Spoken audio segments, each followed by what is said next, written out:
Welcome to Pagan Savage, the alternative look at history, politics, arts, music, and the cosmos in general. My name is Ranbir Singh, and today I'm giving a very special Christmas message, the first of our hopefully many discussions. This month, the Catholic bishops of Ireland have urged the faithful to keep Christ at the centre of Christmas. Now, this has often been urged when Christmas has been celebrated for its commercial relevance, rather than its religious significance, but that religious significance actually predates the Church. Christmas has less to do with the birth of a particular godman, of which there are many in the classical world of antiquity, than it does to pagan winter festivities. Before Christianity, paganism was the dominant set of beliefs throughout Europe. Now, interestingly enough, after the parliamentarian victory in the English Civil War by Oliver Cromwell and his soldiers, the Puritan view of the majority of that parliament and its supporters began to be imposed on the rest of the country, on England. The Puritans advocated an austere lifestyle and restricted what they saw as the excesses of the previous regime of Charles I. Now, most prominently, holidays such as Christmas and Easter were suppressed, and this was even more stringent than colonies planted in America by Puritans who felt that Cromwell was not strict enough on Catholics. The Puritan community found no scriptural justification for celebrating Christmas and associated such celebrations with paganism and idolatry. Hence, Christmas celebrations in New England were illegal during parts of the 17th century and were culturally taboo or rare in former Puritan colonies from the foundation in that century until the middle of the next century. But in essence, these Puritans were correct. The origins of Christmas have less to do with Christ than they do with the very paganism they condemned. The December festival of Saturnalia was marked by the Romans, with raucous parties, rampant gambling, and turning all social norms upside down.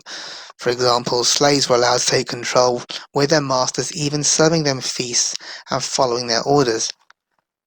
On December 25th in 274 AD, the Emperor Aurelian consecrated the temple of Sol Invictus, the sun, creating a holiday called Dies Natalis Solis Invicti, the birthday of the sun, officially elevating the sun god, Sol Invictus, to the highest position among the gods, steering a trend towards monotheism that was ending Christianity's triumph and destruction of pagan beliefs. Around 350 AD, Pope Julius I officially declared this same day, 25th December, to mark the birth of Christ, despite the evidence of there being no such birth on this date. Going into the cold regions of Northern Europe, we find the word Yule. Now comes the chocolate Yule log, derives from the Viking festival, which was held to encourage optimism and bring good luck during depths of winter. Yule logs were burnt on fire to bring good luck. Now, the Romans partook in fertility rituals beneath the mistletoe. The Jews thought the mistletoe could protect them from thunder and lightning, and mistletoe was used by the Norse god Loki to kill the god Balder. Its white pearl-like berries were the tears of Balder's mother Frigg, mourning for him, the loss of a son. Mistletoe stood as a neutral ground for feuding Norse tribes who laid down their weapons in order to negotiate beneath the peace plant. The Christmas tree itself has origins in the evergreen ornaments used by both Roman revelers during Saturnalia and traditions of tree worship during the winter solstice rites in other pagan cultures, in which the evergreen represents new life in the midst of darkness and despair. Christian missionaries merely adopted Yule celebrations in order to appease and convert pagans who were deeply and spiritually attached to their own winter holidays. The winter solstice is also known as Yule. It was a time when the Norse god Odin led a hunting party known as the Wild Hunt in the sky with an 8-legged horse called Sleipnir. Now, Odin had a white beard. We normally associate Santa Claus, Father Christmas, with Saint Nicholas, but Odin actually lent a lot of that imagery to what we know as Father Christmas, Santa Claus. With the white beard and flying in the sky, except instead of an 8-legged horse we have reindeer. The 13th century poetic Edda said that the mythical horse could leap great distances, a trait reindeer possess.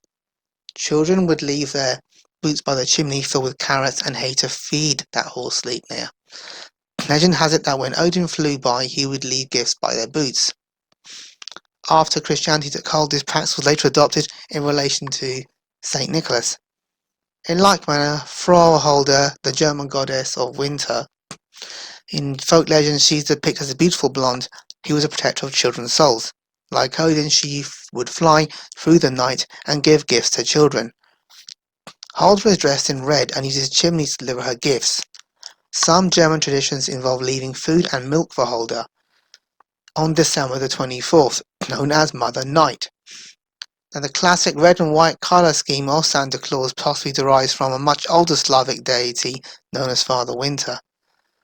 The same cultural appropriation is happening in contemporary times, such as Christian missionaries attempt to snuff out the last large body of pagans in India, Hindus, and they take the Hindu festival of Diwali, a festival of light, to claim Jesus' light for the world in a Christian Diwali. In doing so, they have a well-worn template. Of course, the difference now is that pagans are more aware of their past. So it's not just Christmas that has pagan origins. Much of the deep philosophy and ideas which are the basis of Western civilization have their roots in the very paganism which monotheism annihilated or subsumed. Christmas is but the most poignant reminder of this pagan past, a pagan past that remains as relevant as ever. Now, the parallels with Father Christmas and Santa Claus is obvious, and indeed after Christianity took hold, this practice was later adopted in relation to the historical Saint Nicholas. But Saint Nicholas actually has less in common with Father Christmas than Odin does, because Odin has a long white beard and goes across the sky. Admittedly, it's a horse, not a reindeer, but similarities are obvious. In like manner, the German goddess Frauholder is the goddess of winter. In German folk legends, she is depicted as a beautiful blonde woman who is a protector of children's souls, and like Odin, she would fly through the night and give gifts to her children.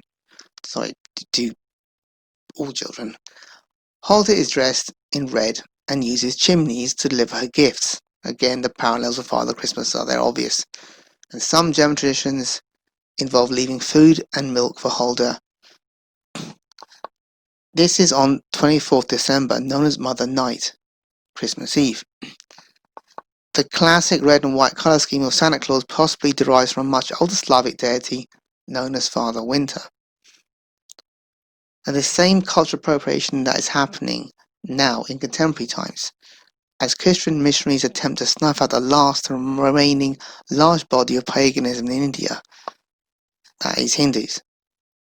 So Diwali, Festival of Light, they try to recast it as Festival of Jesus' Light of the World. They make into a Christian Diwali. In doing so, they have a well-worn template, being a concoction of beliefs that it already is. Without this pagan infusion, it just wouldn't be Christianity on the planet today. So they can take on other cultures and traditions and make them their own. They always have done that. Of course, the difference now is that pagans are much more aware of their past. It's not just Christmas that has its pagan origins. Much of the deep philosophy and ideas that make up Western civilization, especially, have roots in that very paganism which monotheism annihilates or subsumed. Christmas is but the most poignant reminder of this pagan past, and this pagan past remains relevant as ever. So on 24th December, look to the sky and see if you see Odin or Frau flying, Frauholder. If that sounds as mythical, is it less mythical than Father Christmas? Let's remember the pagan roots of Christmas this time. Thank you for listening.